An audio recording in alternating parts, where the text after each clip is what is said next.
আসসালামু আলাইকুম, সবাই কেমন আছেন? আজকে নতুন একটা রেসিপি নিয়ে চলে আসলাম। তো আমি এখন ডাউল সিদ্ধ করে নিলাম। এখানে দুই ধরনের ডাউল আছে, মুগ ডাল আর বুটের ডাল। তো এই ডাউল দিয়ে আমি এখন ভেজিটেবলস রান্না করব। যাদের মাছ মাংস খেতে ভালো লাগে না, তারা এইভাবে রান্না করে ভেজিটেবলস খাইতে পারেন। তো আমারও আজকে কোনো কিছু ভাল লাগতেছে না, আমার হাজব্যান্ডও বলতেছে আর মাছ মাংস রান্না করিও না। তো আজকে মিক্স ভেজিটেবল রান্না করব, সেই জন্য আমি কেটে নিয়েছি। দেখুন, এখানে এখানে সব ধরনের সবজি আছে। এই যে স্কোয়াশ, বেগুন নিব, তারপরে এই যে সাজনা চড়া বলি আর কি আমরা, ওটাও নিয়েছি। আমার ডিপ ফ্রিজে ছিল। একটা বেগুন নিয়েছি, বেগুনটাকে আমি লাস্ট কাটবো কারণ বেগুনটা কালো হয়ে যায়। তো এই যে কেটে নিলাম। তো সবগুলি আমি এখন এই ডাউলের সাথে দিয়ে দিব। ডাউলটা মিক্স সিদ্ধ হয়ে গেছে, আমি শুধু ঘরে থাকা হলুদ মরিচ লবণ দিয়ে সিদ্ধ করে নিচ্ছি।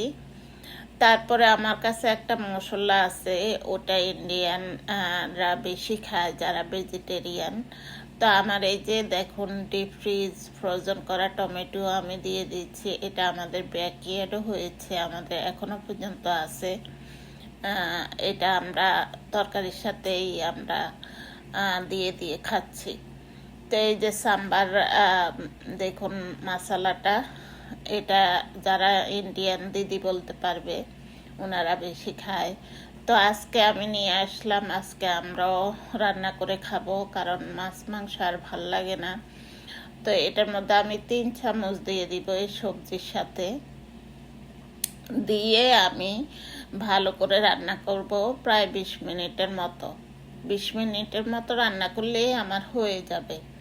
যাদের মাছ মাংস খেতে একদমই ভালো লাগে না, বা মাঝে মধ্যে মনে হয় যে নিরামিষ খাবো, এভাবে করে আপনারা রান্না করতে পারেন। অথবা ঘরে থাকা যে কোনো ডাউল দিয়ে আপনারা রান্না করতে পারেন নিরামিষ। এই সবজিটা খুবই আমি, সবজিটা হলে কিন্তু আমি বাগারটা দিব, রসুনের বাগার। কারণ আগে আমি তেল দিই নাই, তেল ছাড়া আমি রান্না করলাম কারণ আমার হাজব্যান্ডের তেল খাওয়া নিষেধ।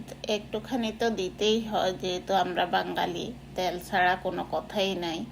আমেরিকান যারা আমরা প্রবাসে থাকি, বিদেশিরা, তারা কিন্তু একদমই তেল খায় না, তেল খাইতে চায় না। শরীরের জন্য তেলটা খুবই মারাত্মক ক্ষতিকর। তো এই যে আমার রান্না